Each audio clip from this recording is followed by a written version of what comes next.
बिस्मिल्लाहिर्रहमानिर्रहीम। आज ये ब्राकिस्टोकोनम प्रॉब्लम है, हम इसको डिस्कस करते हैं। सबसे पहले तो इसकी स्टेटमेंट लिख लेते हैं हम।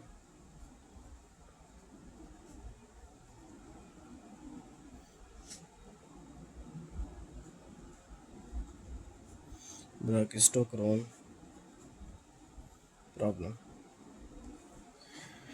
अच्छा, अब ये जो प्रॉब्लम है इसकी स्टेटमेंट अगर हम देखें तो इसकी स्टेटमेंट जो सी है ये है कि find the equation of the path find the equation of the path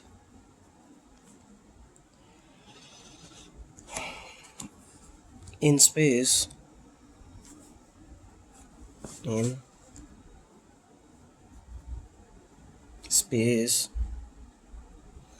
down which a particle will fall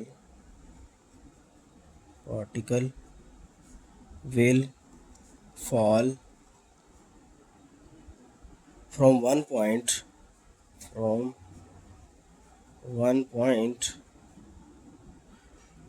to another in the shortest possible time।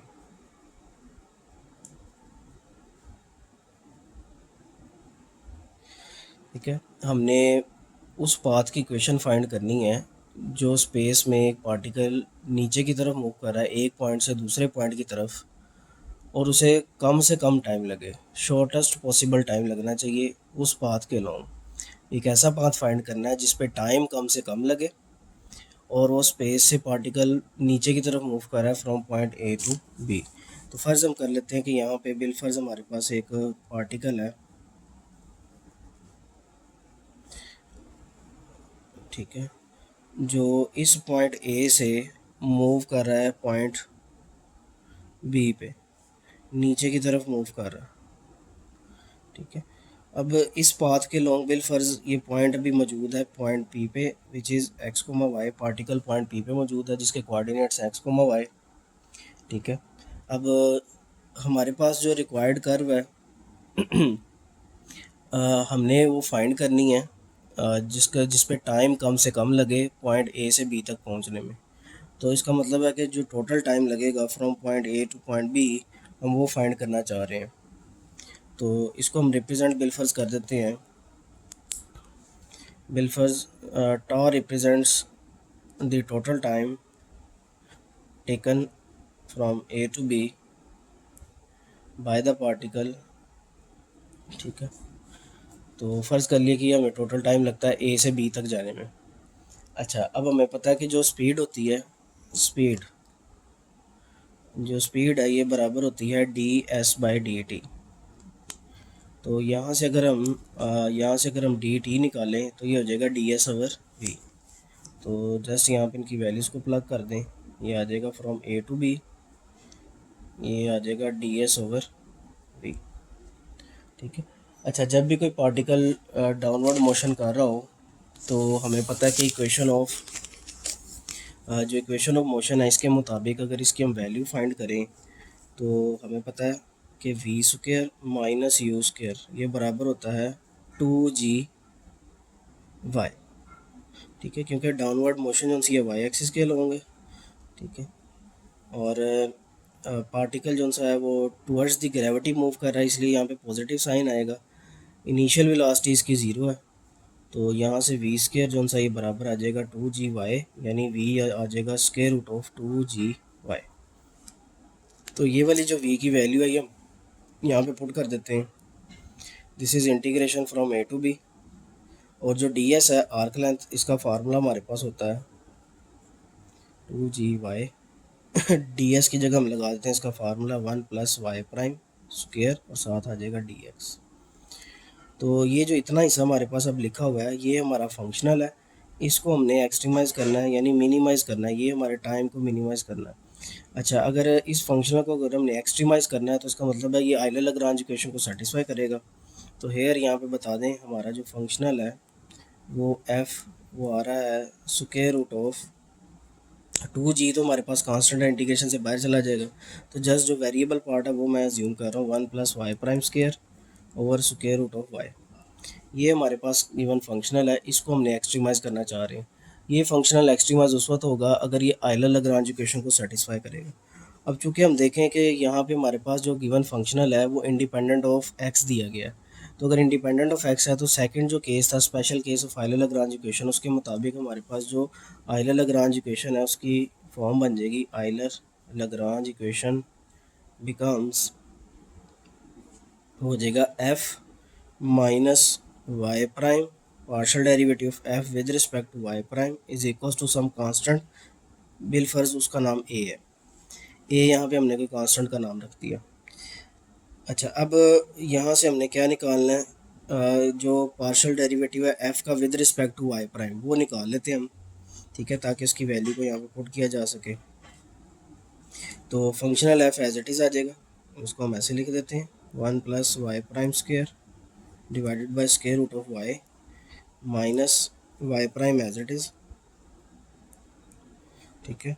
और इसका जब पार्शियल डेरिवेटिव हम लेंगे, पार्शियल डेरिवेटिव लेंगे एफ़ का with respect to Y prime, तो वो हमारे पास आ जाएगा, पावर पहले आ जाएगी, पावर में से आपने एक कम कर देना, ठीक है।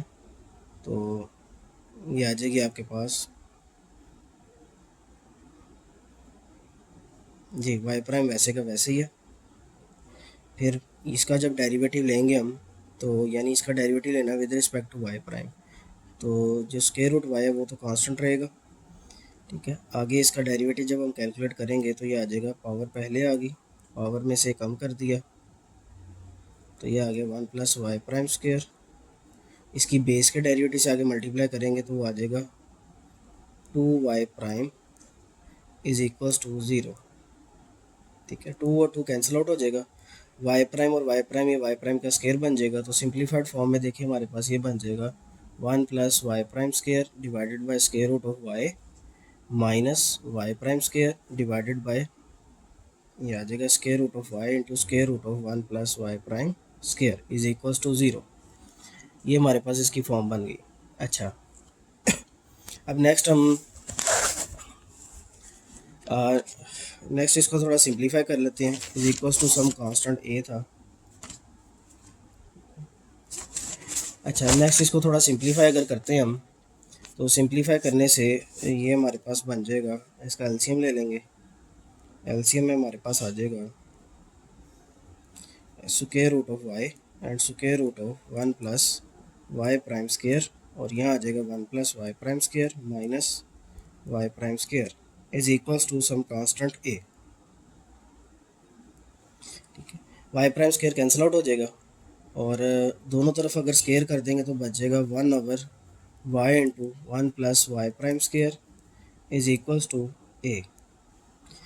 तो नेक्स्ट हमारा टारगेट ये है कि यहाँ से हमने वाई प्राइम निकालते हैं, इसका रेसिप्रोकल कर दें, और ये आ जाएगा y into 1 plus Y prime square is equals to 1 over a, y multiply का इधर जाके डिवाइड हो जाएगा, तो ये आ जाएगा 1 plus Y prime square is equals to 1 over a into y, ये ए स्क्वायर है, ए स्क्वायर वाई। अच्छा, ये प्लस का दूसरी तरफ जाके माइनस, तो ये आ जाएगा Y prime square is equals to 1 over A square Y minus 1, LCM ले लें दोनों तरफ स्क्वायर रूट कर दें, तो Y prime means D Y by D X is equals to आ जाएगा आपके पास square root of 1 minus A square Y divided by A square Y, ठीक है। तो यहाँ से हमारे पास D Y by D X इसके बराबर आ गया। इसको हम लिख सकते हैं इस तरह से कि D Y is equals to,